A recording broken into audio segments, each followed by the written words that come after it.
সুপ্রিয় শিক্ষার্থীরা,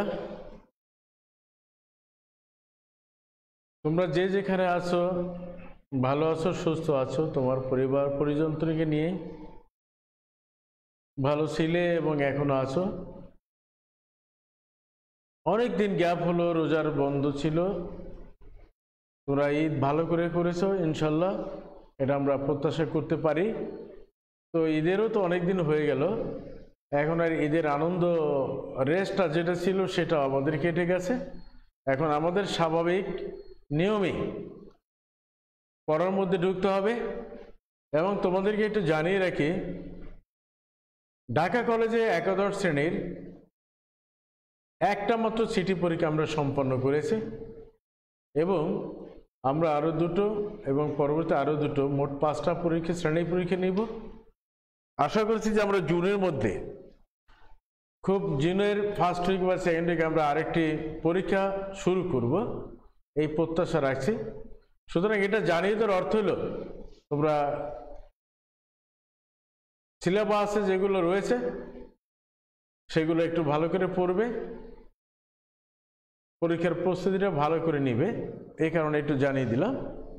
আর দেখো, আমাদের একাদশ শ্রেণী, তোমরা একাদশ শ্রেণীর ছাত্ররা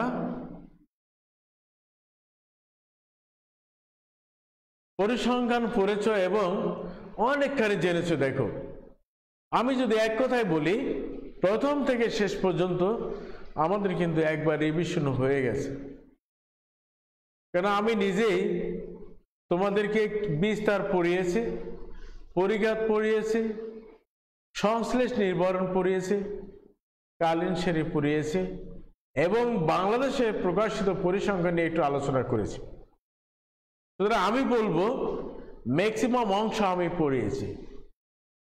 তোমাদের ম্যাডাম কেন্দ্রীয় প্রবণতা পড়িয়েছিলেন,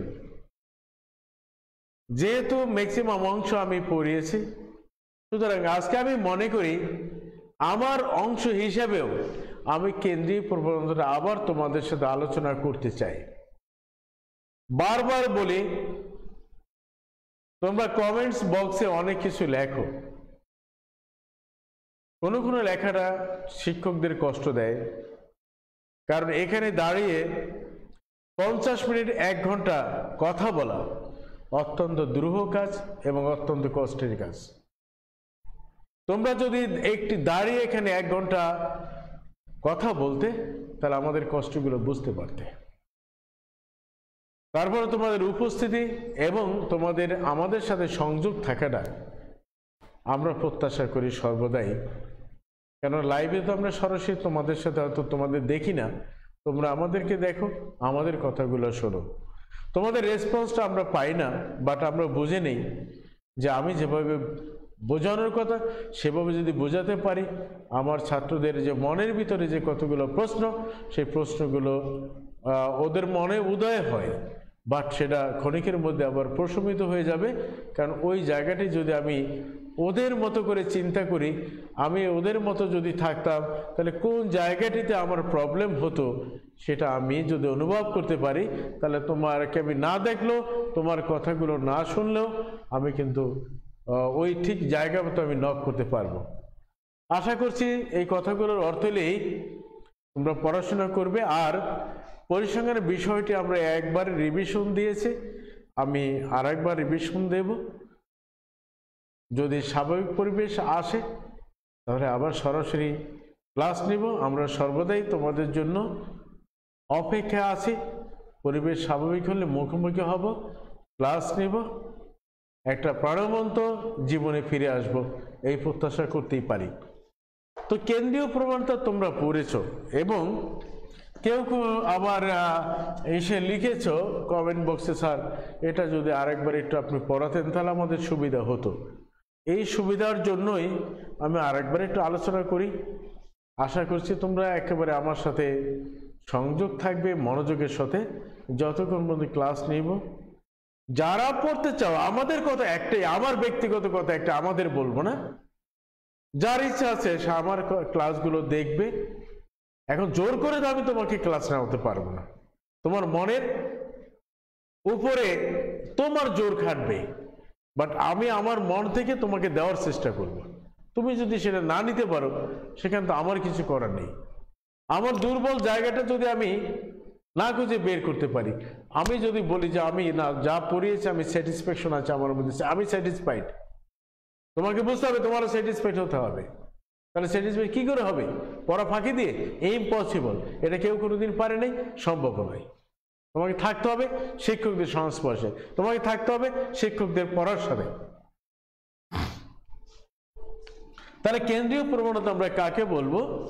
কোনো তত্ত্ব শ্রেণীর একটি নির্দিষ্ট মানের দিকে অন্যান্য মানগুলো জড়ো হতে চাইবে, অন্যান্য মানগুলো একটি নির্দিষ্ট মানের প্রতি আকর্ষণ দেখাবে, একটি নির্দিষ্ট মানের দিকে ঘনীভূত হতে চাইবে। কোনো তত্ত্ব সারির মানগুলোর একটি নির্দিষ্ট মানের দিকে জড়ো হওয়ার যে প্রবণতা, কেন্দ্রীভূত হওয়ার যে প্রবণতা, তাকে আমরা বলছি কেন্দ্রীয় প্রবণতা। আমরা বলছি একটি নির্দিষ্ট মান।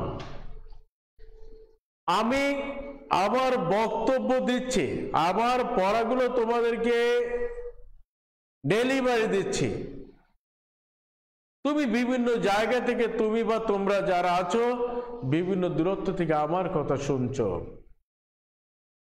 কেউ কাছে, কেউ দূরে, কেউ মাঝখানে, অনেক অনেক দূরে অবস্থান তোমাদের। একটা ক্লাসের কথা চিন্তা করো। আমি শিক্ষক, ওই 45 মিনিটের জন্য একা। তোমরা ছাত্র 100, 200, 300 যারা আছো, ওই 45-এর মধ্যে তোমরা অনেক। কিন্তু আমি মনে করি আমি যে পড়াগুলো তোমাদেরকে দিচ্ছি, যে বিষয়ের উপর আমি, যে টপিকের উপরে আমি ক্লাস নিচ্ছি, সেই কথাগুলো তোমরা শুনছো, সেই কথাগুলো শোনার প্রতি তোমাদের আকর্ষণ আছে। ফলে যে প্রান্তেই থাকো, ওই প্রান্ত থেকে আমার কথাগুলো শোনার প্রতি তোমাদের আকর্ষণ আছে। পরিসংখ্যানের ভাষায় এই যে আমি যাকে আমি নির্দিষ্ট মান বলছি, যাকে 45 মিনিটের জন্য একজন শ্রেণী শিক্ষক বলেছে, আমি কয়জন? আমি একা। আমি আমার কথাগুলো বলছি, তোমরা আমার কথাগুলো শুনছো। এই আমি যদি নির্দিষ্ট মান বলি আমাকে, তাহলে নির্দিষ্ট মানে আমি হইলাম কেন্দ্র, আর তোমরা কেন্দ্রের অন্যান্য মান। তোমরা কথাগুলো শুনতে চাচ্ছ, কথা শোনার প্রতি তোমাদের আকর্ষণ আছে। এই আকর্ষণকে আমরা বলি পরিসংখ্যানের ভাষায় প্রবণতা। কার দিকে প্রবণতা? ওই কেন্দ্রীয় মানের দিকে। সুতরাং কোন তত্ত্ব সারির মানগুলোর একটি নির্দিষ্ট মানের দিকে অথবা কেন্দ্রীয় মানের দিকে জড়ো হওয়ার যে প্রবণতা, তাকে আমরা বলছি কেন্দ্রীয় প্রবণতা। তুমি যদি একটি বৃত্ত অঙ্কন করো, এটাকে যদি আমরা কেন্দ্র মনে করি, ধরো এই কেন্দ্র থেকে বিভিন্ন মানগুলো বিভিন্ন দিকে ছড়ানো ছিটানো রয়েছে। তো যে মানগুলো এই শেষ প্রান্তে আছে সে ওর দিকে আসতে চায়, যে এখানে আছে সে ওর দিকে আসতে চায়, যে এখানে আছে সে এখানে আসতে চায়। দেখো এই যে ফিরে আসতে চায় কার দিকে? কেন্দ্রের দিকে। পরিসংখ্যানের ভাষায় এই ফিরে আসাকে, জড়ো হওয়াকে, এইটাকে বলে প্রবণতা। যার দিকে আসতে চায় সে হলো কেন্দ্রীয় মান। সুতরাং তত্ত্ব সারির একটি নির্দিষ্ট মানের দিকে অথবা কেন্দ্রীয় মানের দিকে জড়ো হওয়ার যে প্রবণতা, তাকে আমরা বলছি কেন্দ্রীয় প্রবণতা। এই কেন্দ্রীয় প্রবণতা পরিমাপের জন্য যে গাণিতিক প্রক্রিয়া রয়েছে, গাণিতিক পদ্ধতি রয়েছে, যে গাণিতিক পদ্ধতি ব্যবহার করে বা গাণিতিক মেথড ব্যবহার করে আমরা প্রবণতা পরিমাপ করি, তাদেরকে আমরা কেন্দ্রীয় প্রবণতার পরিমাপ বলি।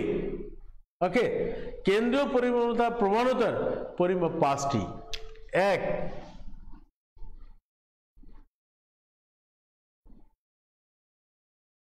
গাণিতিক গড় বা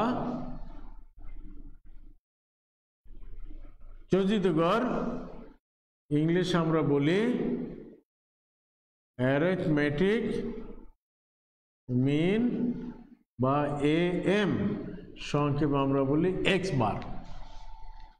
2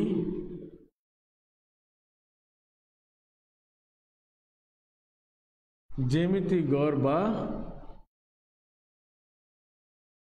গুণিত গড়, ইংলিশে আমরা বলি জিওমেট্রিক মিন বা সংক্ষেপে জিএম। 3 তরঙ্গ গড় বা উল্টা গড়, যাকে আমরা ইংলিশে বলি হারমোনিক মিন বা HM। 4 নম্বরে আমরা বলবো মধ্যমা, ইংলিশে বলে মিডিয়ান, সংক্ষেপে বলে ME। 5 নম্বরে আমরা বলবো প্রচুরক, যাকে আমরা বলবো মোট, সংক্ষেপে বলি আমরা MO। প্রিয় শিক্ষার্থীরা, আশা করছি তোমরা এগুলো তুলেছ, যে গাণিতিক গড়, অপর নাম যোজিত গড়, ইংলিশে বলে অ্যারিথমেটিক মিন। AM আমরা প্রকাশ করি সিম্বলিক্যালি এক্স বার দ্বারা। জ্যামিতিক গড় বা গুণিত গড়, জিওমেট্রিক মিন GM বলি। তরঙ্গ গড় বা উল্টা গড়, হারমোনিক মিন HM বলি। মধ্যমা এবং প্রচুরক। আমরা এক একটি টপিক নিয়ে আমরা আলোচনা করতে চাই। শুরুতে আমরা আসব গাণিতিক গড়।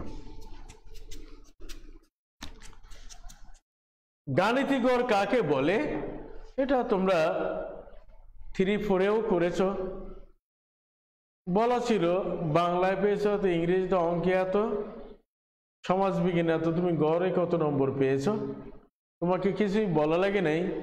তুমি 4টা মান বা 5টা মান যোগ করে 5 দ্বারা ভাগ করে তুমি গড় মান নিয়েছো, ওটাকে আসলে বলে গাণিতিক গড়। তাহলে গাণিতিক গড়ের সংজ্ঞা আমরা বলবো এভাবে: কোনো তথ্য সারির একটি তথ্য সারিতে অথবা কোনো তথ্য সারিতে যতগুলো মান থাকবে, ওই মানগুলোর যোগফলকে মোট তথ্য সংখ্যা দ্বারা ভাগ করে যে মান পাওয়া যায় তাকেই আমরা গাণিতিক গড় বলি। আবারও বলছি, কোনো তথ্য সারিতে যতগুলো মান থাকে, ওই মানগুলোর যোগফলকে মোট তথ্য সংখ্যা দ্বারা ভাগ করে যে মান পাওয়া যায় তাকে আমরা গাণিতিক গড় বলি। যেমন আমরা যদি এখানে বলি, যেমন 50, 60, 70, 80, কয়টি মান আছে? 4টি মান। তাহলে এর 4টা মানের গাণিতিক গড় কি হবে? 50 যোগ 60 যোগ 70 যোগ 80 ভাগ 4। এখন এই নিউমেরিক্যাল ভ্যালুকে যদি আমরা থিওরিটিক্যালি প্রকাশ করি, this equal to x1, this equal to x2, this equal to x3, this equal to x4, তাহলে গাণিতিক গড়কে যদি আমরা বলি x বার, তাহলে কি দাঁড়ালো? 50 মানে হলো x1 plus x2 plus x3 plus x4 বা কত? 4। তোমরা জানো পরিবর্তনশীল মানের যোগফলকে সংক্ষেপে কি বলে? সামেশন। সামেশন মানে কি? সামেশনের অর্থ হলো সামেশনের ভিতরে কয়টি মানকে আমরা সংক্ষেপে প্রকাশ করি সামেশন দ্বারা? 4টি মানকে, সর্বনিম্ন মান 1 এবং সর্বোচ্চ 4। তার অর্থ হলো 4টি ভিন্ন মানের যোগফলকে সংক্ষেপে আমরা সাম দ্বারা প্রকাশ করেছি, যার সর্বনিম্ন মান 1 এবং সর্বোচ্চ মান 4। ওকে স্যার, এখন এই গাণিতিক গড়কে আমরা দুইভাবে নির্ণয় করি, এটা জানো তোমরা। আমরা একটা অঙ্ক দিয়ে আজকে দেখাবো। একটা হলো শ্রেণীকৃত আর একটা অশ্রেণীকৃত। এখন যে মানটা দিয়ে আমরা গাণিতিক গড় নির্ণয় করলাম, এটা হলো অশ্রেণীকৃত তথ্য, যেখানে গণসংখ্যা দেওয়া নেই।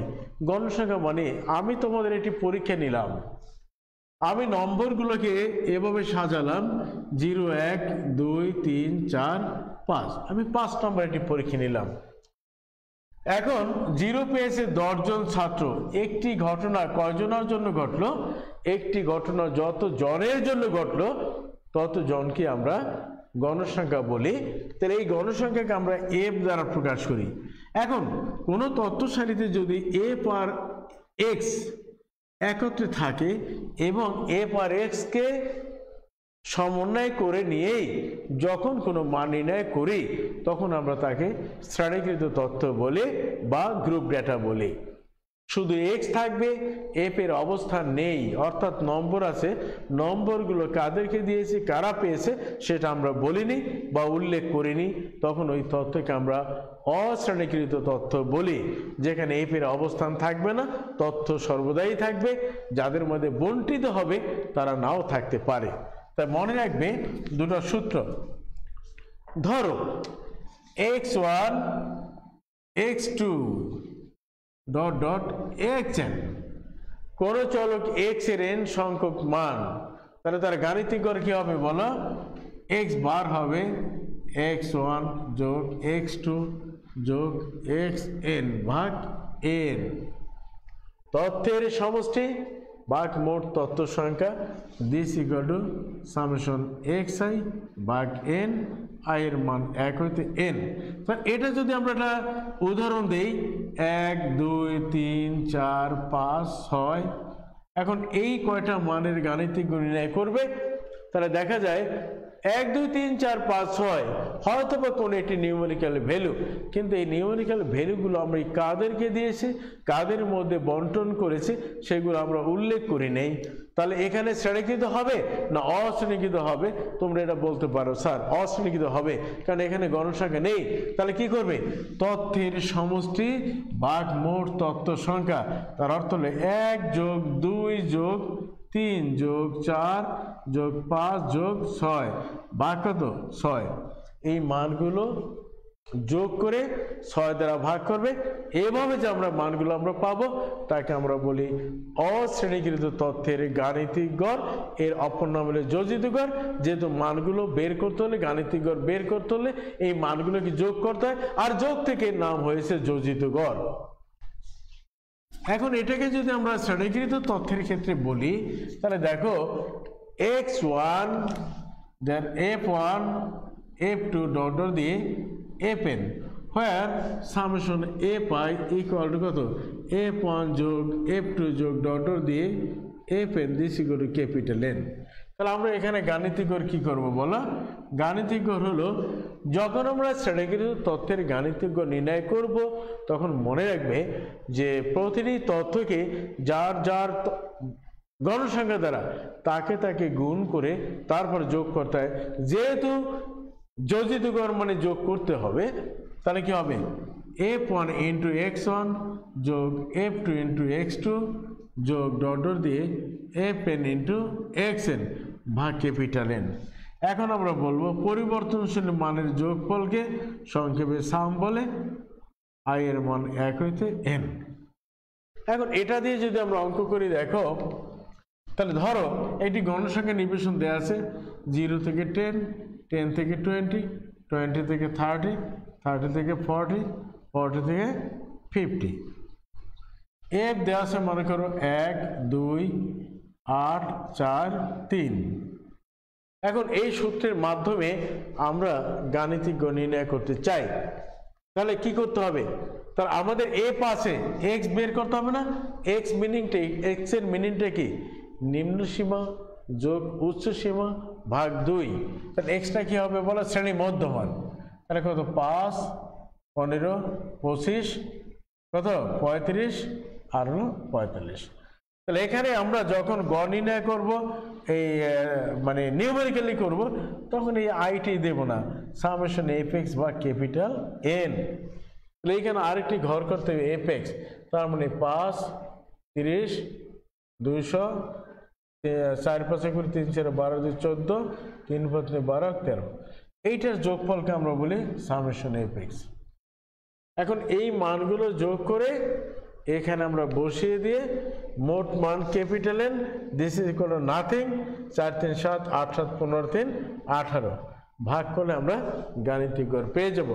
এভাবে গণসংখ্যা নিবেশন যেখানে এক্স থাকবে, এফ থাকবে, এই সাজানো মান দিয়ে যখন আমরা গড় বর্ণ কিছু যে কোনোটাই আমরা নির্ণয় করি না কেন, সেটাকে আমরা বলছি শ্রেণীকৃত তত্ত্বের। যদি গাণিতিক গড় নির্ণয় করে থাকি তাহলে বলবো শ্রেণীকৃত তত্ত্বের গাণিতিক গড়, আর যদি অন্য কিছু নির্ণয় করি তখন ওইটার নাম অনুসারে ওইটা বলবো। তবে এক্স আর এফ এর অবস্থান যদি একত্রে থাকে তাহলে ওই তত্ত্বগুলোকে আমরা শ্রেণীকৃত তত্ত্ব বলবো। এই ব্যাপারে যেন আমরা কনফিউজড না হই, এর যেন আমরা ভুল না করি। ওকে, তাহলে আমরা গাণিতিক গড় নির্ণয় করলাম। এবার আসো জ্যামিতিক গড়। এখন জ্যামিতিক গড়ের বেলায় অন্য কিছু কথাবার্তা আছে, সেটা হলো এই জ্যামিতিক গড়ের অপর নাম আমরা দিয়েছি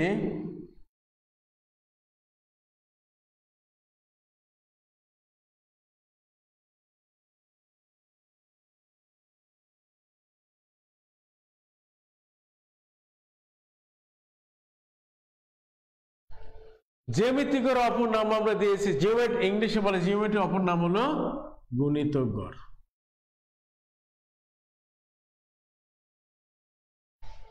প্রিয় শিক্ষার্থীরা, গুণিতক মানে হলো গুণ করতে হবে। এখানে দুটি জ্যামিতিক গড়ে কিছু বাধা আছে, ব্যারিয়ার আছে। এই ব্যারিয়ারকে ওভারকাম করে আমরা জ্যামিতিক গড় নির্ণয় করতে পারবো। এক নম্বর ব্যারিয়ার হলো জ্যামিতিক গড়ের ক্ষেত্রে কোনো মান শূন্য হতে পারবে না। যেহেতু মানগুলোকে গুণ করতে হয়, তাহলে 0 দিয়ে গুণ করলে সব 0 হয়ে যায়। এখন তোমাকে যদি আমি বলি 1 0 3 4, জ্যামিতিক গড় কত বলবে? তুমি হয়তো বলতে পারবে 0, কারণ গুণফল 0 হবে। তবে তোমাকে মনে রাখবে 0 অবস্থান যদি কোনো তত্ত্ব সারিতে থাকে, একেবারে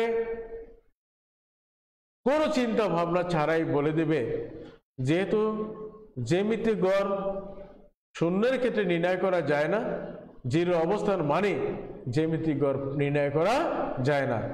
যদি বলো জ্যামিতিক গড় 0 হবে তাহলে ভুল হবে উত্তর। তোমাকে উত্তর দিতে হবে জ্যামিতিক গড় 0 মানের ক্ষেত্রে নির্ণয় করা যায় না। দ্বিতীয় আরেকটি হলো তত্ত্ব সারিতে কোনো মান ঋণাত্মক হলে, মাইনাস হলে জ্যামিতিক গড় নির্ণয় করা যায় না। যদি কোনো মাইনাস মান থাকে তাহলে তুমি বলবে স্যার যেহেতু মাইনাস আছে সুতরাং জ্যামিতিক গড় নির্ণয় করা যায় না। পরীক্ষা আসে যে কখন জ্যামিতিক গড় নির্ণয় করা যায় না, ব্যাখ্যা করো। তাহলে দুইটার ক্ষেত্রে নির্ণয় করা যায় না। কোনো তত্ত্ব সারিতে কোনো মান 0 হলে জ্যামিতিক নির্ণয় করা যায় না, আর তত্ত্ব সারিতে কোনো মান মাইনাস হলেও জ্যামিতিক গড় নির্ণয় করা যায় না। তা হয়ে গেল ব্যাখ্যা। তাহলে জ্যামিতিক গড় আমরা কাকে বলবো? একটি তত্ত্ব সারিতে যতগুলো অশূন্য ধনাত্মক মান থাকে, অশূন্য ধনাত্মক মান থাকে, ওই মানগুলোর গুণফলের তততম ধনাত্মক মূলকে জ্যামিতিক গড় বলে। সে মূল মানে হলো গুণের পর তুমি দেখবা কয়টা মান গুণ করেছো, যতগুলো মান গুণ করবে পাওয়ারটা 1/k আকারে দেওয়াটা কি বলে? মূল, রুট। হয়তো 2টা মানের ক্ষেত্রে আমরা রুট বলি, 3টা মানের ক্ষেত্রে ঘনমূল বলি, 4টা 5টা যখন n সংখ্যক হবে তখন আর আমরা এটা বলি না, এই জন্য আমরা মূল বলি। দেখো সহজ জিনিস, আমরা বলি x1 আর x2 কয়টি মান? তুমি নিশ্চয়ই বলেছো যে স্যার 2টো মান। নিশ্চিতভাবে ওই দুটো একটু হিসাব করে দেখি, মাইনাস আছে কিনা, 0 আছে কিনা। তুমি দেখতে পেয়েছো মাইনাসও নয়, 0 নয়, তাহলে জ্যামিতিক গড় পাওয়া যাবে। সাহসী, আমরা সাহসী হলাম। তাহলে জ্যামিতিক গড়ে কি করতে হয়? গাণিতিক গড়ের মানগুলোকে যোগ করতে হয়, জ্যামিতিক গড়ের মানগুলোকে গুণ করতে হয়। তাহলে কয়টা মান গুণ করবে? 2টো মান। দেখো x1 এবং x2 2টা মান গুণ করলাম, গুণ ফলের উপরে পাওয়ার দেবে কত? 1/2। দিস ইকুয়াল টু 2টা মানের জ্যামিতিক গড়। যতগুলো মান গুণ করবে, কি বলেছে, একটি তথ্য সারিতে যতগুলো অশূন্য ধনাত্মক মান থাকে ওই মানগুলোর গুণ ফলের তততম ধনাত্মক মূল কয়টা গুণ করেছো, দুটো, এই জন্য পাওয়ার 1/2। যদি 3টা গুণ করতাম পাওয়ার 1/3, 4টা গুণ করলে 1/4, n সংখ্যক গুণ করলে 1/n। এটা কি বলা হয়, যত মান গুণ তত পাওয়ার 1 আকারে। এই 1 আকারে পাওয়ার দেওয়াটাকে আমরা মূল বলি, এটাকে আমরা জ্যামিতিক গড় বলছি। ওকে, এখন যখন আমরা অশ্রেণীকৃত তথ্যের ক্ষেত্রে করব, সূত্রটা লিখে নাও, gm = nt log summation log xi/n। তুমি যখন অঙ্ক করবে তখন আর আইটে দিবে না, তখন সামেশন log x/n। তাহলে দেখো কি করবে, দেখো x মনে করো 1 2 3 4 5, তাহলে log x করো। তোমার হাতে ক্যালকুলেটর রয়েছে, log দিয়ে 1 দাও, ইকুয়াল দাও, মান পাবে, log 2 দাও, মান পাবে, log 3 দাও, মান পাবে। এভাবে করে এই মানগুলোকে যোগ করব, এটাকে আমরা বলছি সাম log x। এখানে বসাবে, বসি n দ্বারা ভাগ করবে, n কত, 5 দ্বারা ভাগ করে যে মানটা পাবে সেই মানটাকে করতে হবে nt log। nt মানে লগের বিপরীত, শিফট log ইকুয়াল।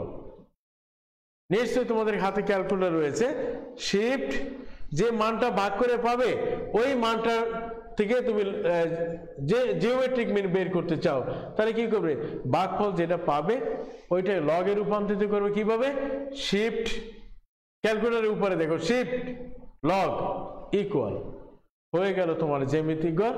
সেটা হলো অশ্রেণীকৃত তথ্যের ক্ষেত্রে। এবার তাহলে শ্রেণীকৃত তথ্যের ক্ষেত্রে কি হবে, লিখে নাও, gm = nt log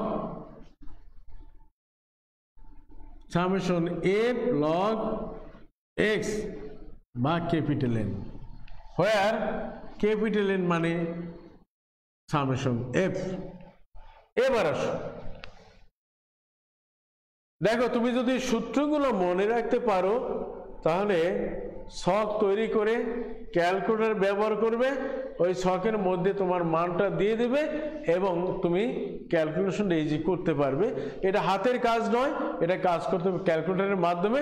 সুতরাং এখানে খুব একটা দ্রুহ কাজ নয়, কষ্টের কাজ নয়, এটা শুধু ক্যালকুলেটরে পরিচালনা করলেই হবে এবং শিখতে হবে। তাহলে কি করবে, দেখো সব আছে, তুমি শুরুতেই x এর মানগুলোকে লগারিদমে রূপান্তরিত করো, একবারে করতে পারো। log 5 ইকুয়াল দিয়ে যে মানটা পাবে তাকে তার গণসংখ্যা দ্বারা গুণ করে কি পাবে, f log x। তাহলে এখানে একটি মান পাবে। আবার 15কে লগ করবে, লগারিদম লগে রূপান্তরিত করে যে মান পাবে তাকে 2 দ্বারা গুণ করে এখানে মান পাবে। 25কে লগ করে তার গণসংখ্যা দ্বারা গুণ করে এখানে পাবে। 35কে লগ করে যে মান পাবে তার 4 দ্বারা গুণ করবে।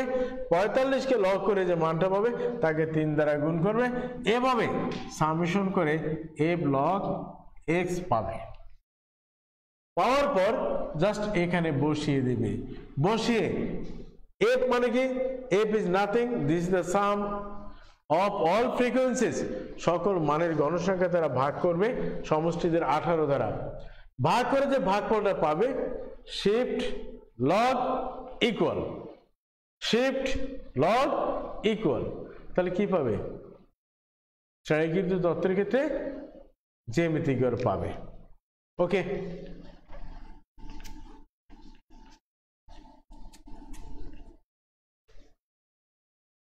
এবার আসো, তরঙ্গ গড়ের ব্যবহার একেবারেই আমাদের কম, এটা খুব কম লাগে।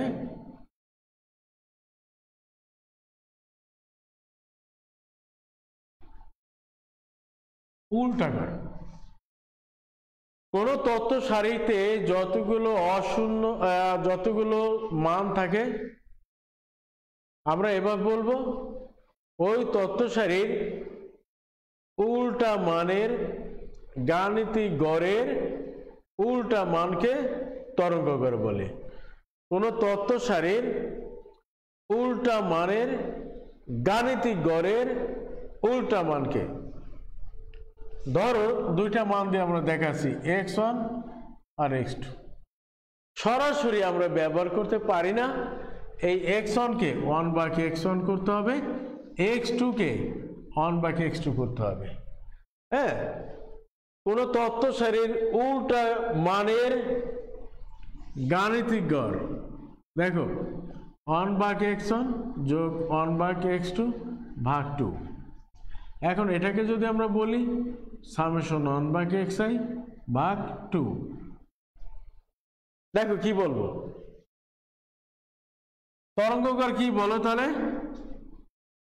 1/x bar, this equal to 1 summation 1/xi ভাগ 2, this equal to 2 ভাগ summation 1/xi।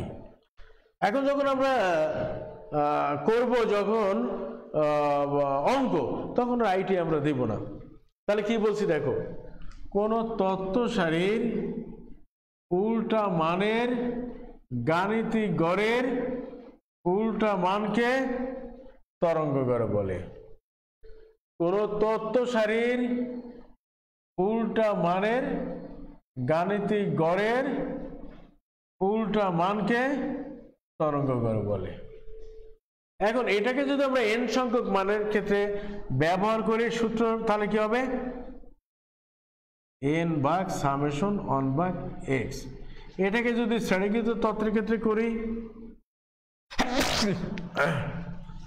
ক্যাপিটাল N ভাগ সামেশন a ভাগ x, এই।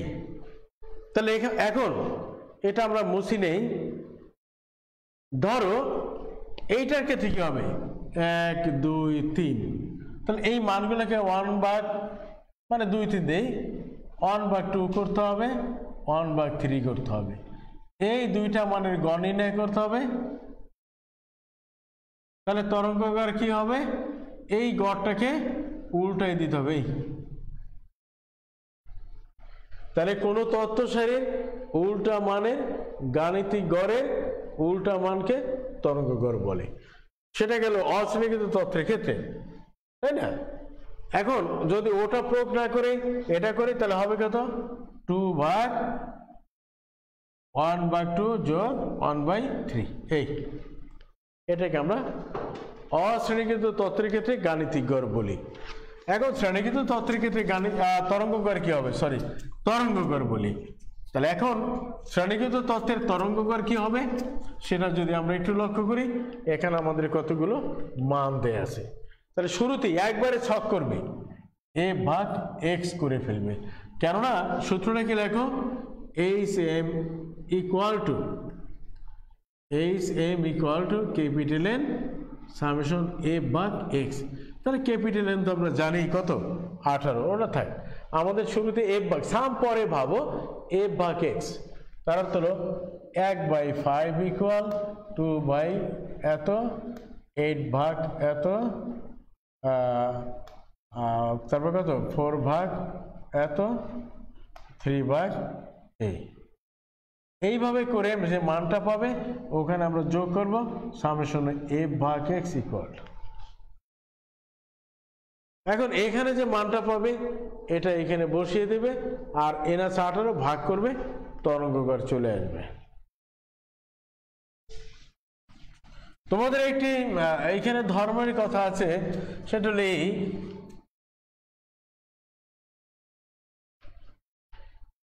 যে তরঙ্গকার গাণিতিক গড় জ্যামিতিক গড় এবং তরঙ্গ গড়ের মধ্যে একটি সম্পর্ক আছে। সেই সম্পর্কটা কি দেখো, m greater than gm greater than hn। আমি একটি তোমাদের বাড়ির কাজ দেব, সৃজনশীল আমি করতে দেব, এটা বাড়ির কাজ করবে। আমি লিখছি মিস্টার এক্স একজন পরিসংখ্যান বিষয়ের শ্রেণী শিক্ষক। তিনি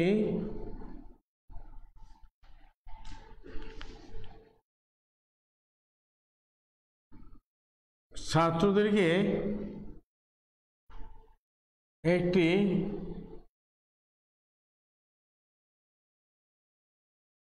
গণসংখ্যা নিবেশন দিয়ে বললেন যে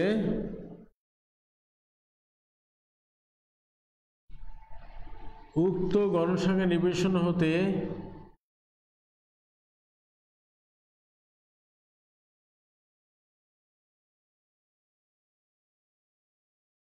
নিবেশন হতে নির্ণীত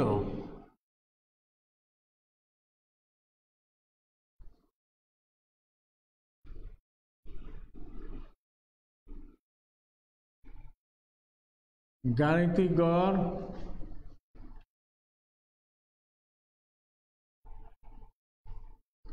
জ্যামিতিক গড় ও তরঙ্গ গড়ের মধ্যে AM greater than GM greater than HM এরূপ একটি সম্পর্ক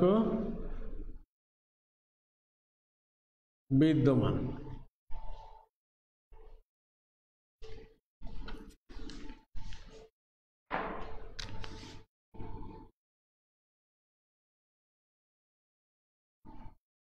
গণসংখ্যা নিবেশনটি নিম্নরূপ।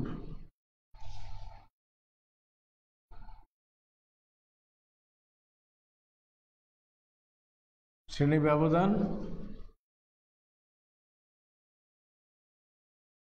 গণসংখ্যা 0 থেকে 10, 10 থেকে 20, 30, 40, 50। তাহলে 0 কত? 10। গণসংখ্যা কত? ধরো 2, 3, 10, 8, 4। এখন প্রশ্ন ক,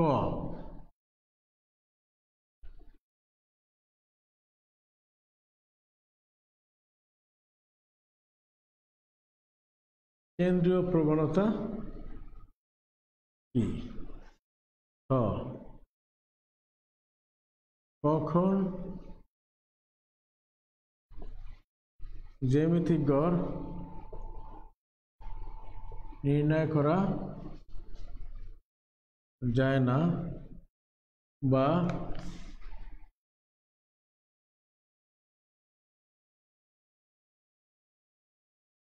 গাণিতিক গড়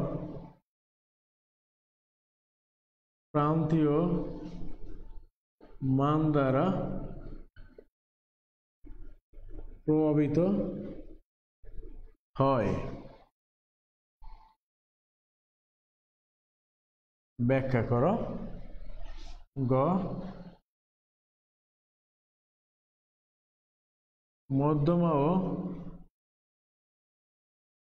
প্রচুরক নির্ণয় করো। ঘ,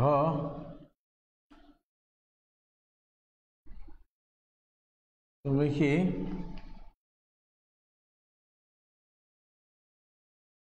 শ্রেণী শিক্ষকের সাথে একমত? বিশ্লেষণপূর্বক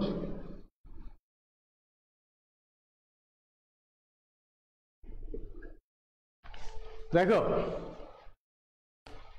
মিস্টার এক্স একজন পরিসংখ্যান বিষয়ের শ্রেণীর শিক্ষক।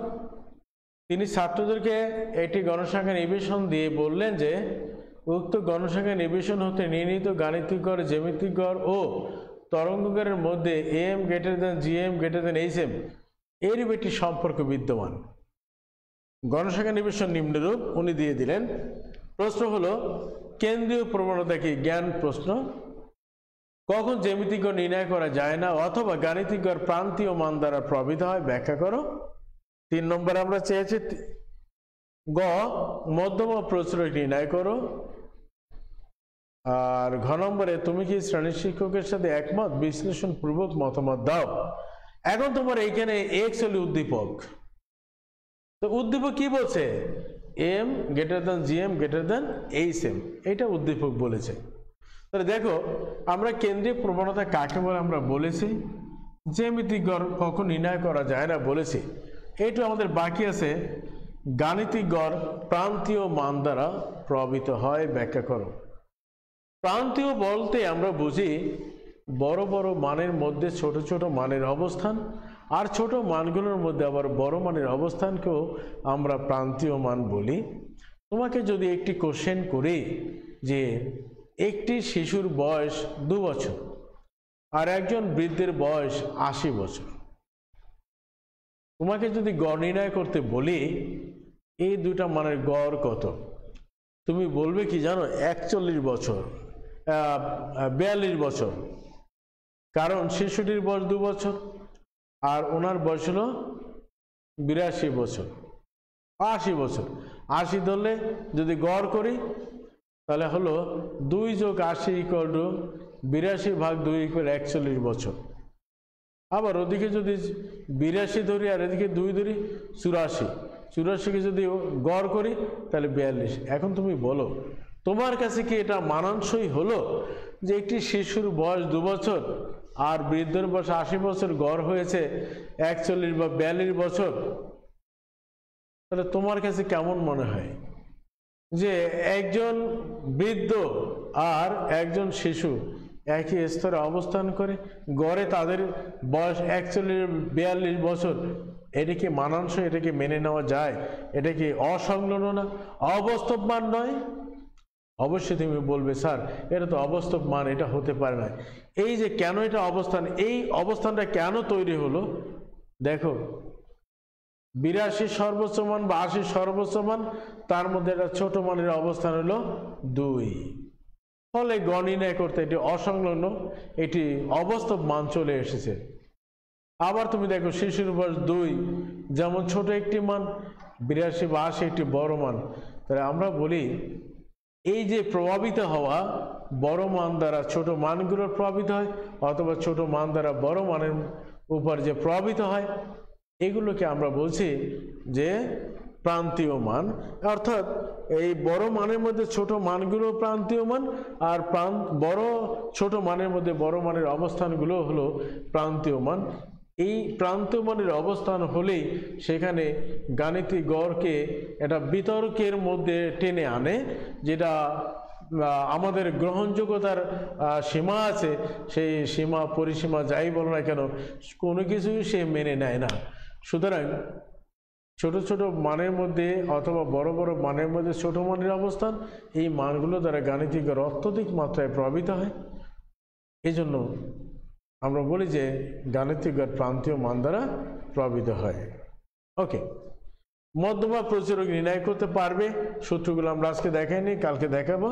তুমি কি শ্রেণীর শিক্ষকের সাথে একমত, বিশ্লেষণ পূর্বক, এইটা অন্তত পারবে 3টা। যেহেতু আমরা গাণিতিক গড় কিভাবে নির্ণয় করব বলেছে, সূত্রগুলো লিখে দিয়েছে। জ্যামিতিক গড় কিভাবে নির্ণয় করবে সূত্রগুলো লিখে দিয়েছে। তরঙ্গ গড় কিভাবে নির্ণয় করবে তাও লিখে দিয়েছি। তোমরা এই গণসংখ্যা নির্বিশন ব্যবহার করে গাণিতিক গড়, জ্যামিতিক গড় এবং তরঙ্গ নির্ণয়ের জন্য যে সমস্ত ক্যালকুলেশন দরকার, যে সমস্ত ছকের মধ্যে যে সমস্ত কলামগুলো করা দরকার সেগুলো করবে, করে সূত্র বসিয়ে দেবে।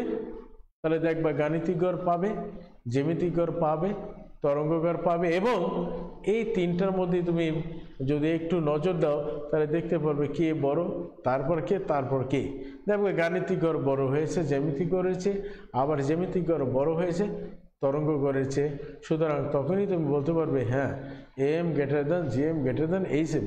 এই যে বিশ্লেষণ পূর্বক মতামত, এর জন্য ছাত্ররা করে কি বিশাল ইতিহাস লেখে। নন ইট ইতিহাস কেন, হোয়াই ইতিহাস, হিস্ট্রি কেন? এম নির্ণয় করেছো, জিএম নির্ণয় করেছে, এইচএম নির্ণয় করেছো, শুধু মন্তব্য কি হবে তুমি লিখবা এম এত, জিএম এত, এইচএম এত। অতএব AM greater than GM greater than HM, উদ্দীপকের বক্তব্যটি সঠিক। এর জন্য বড় বড় কথা লিখতে হবে কেন? আশা করছি পারবে।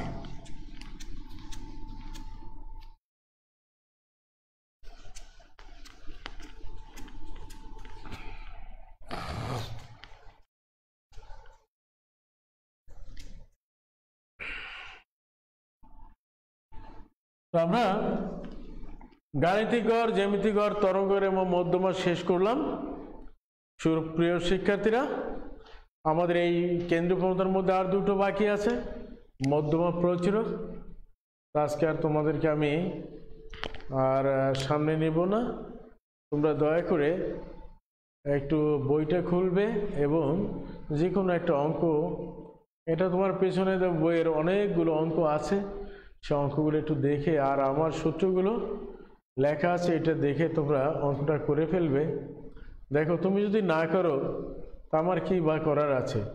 আমরা বিশ্বাস করি মনে প্রাণে, যেগুলো আমরা দেই সেটা তোমরা যথাসময়ে সম্পন্ন করে রেখে দাও। হ্যাঁ, আর যেটা বলেছি পরীক্ষার প্রস্তুতি নাও। হয়তো আমরা সিটি পরীক্ষা শুরু করব। তোমরা পড়াশোনার মধ্যেই থেকো, তোমরা সুস্থ থেকো, ভালো থেকো, এই কামনা করেই। তোমাদেরকে একটা ঈদ বাসি হয়ে গেল বলবো যে সরাসরি দেখা হয়নি, ক্লাস হয়নি, আজকে আমার প্রথম ক্লাস। তোমাদেরকে ঈদের শুভেচ্ছা জানিয়ে, কোন ঈদ যেটা চলে গেল, যেহেতু আর ক্লাস পাইনি, তো তোমাদেরকে ঈদের শুভেচ্ছা সহ তোমাদের সকল মঙ্গল কামনা করে, তোমাদের সুস্থতা কামনা করে আজকের মধ্যে শেষ করছি। ধন্যবাদ যারা আমার সাথে এই অনলাইন ক্লাসে যুক্ত ছিলে।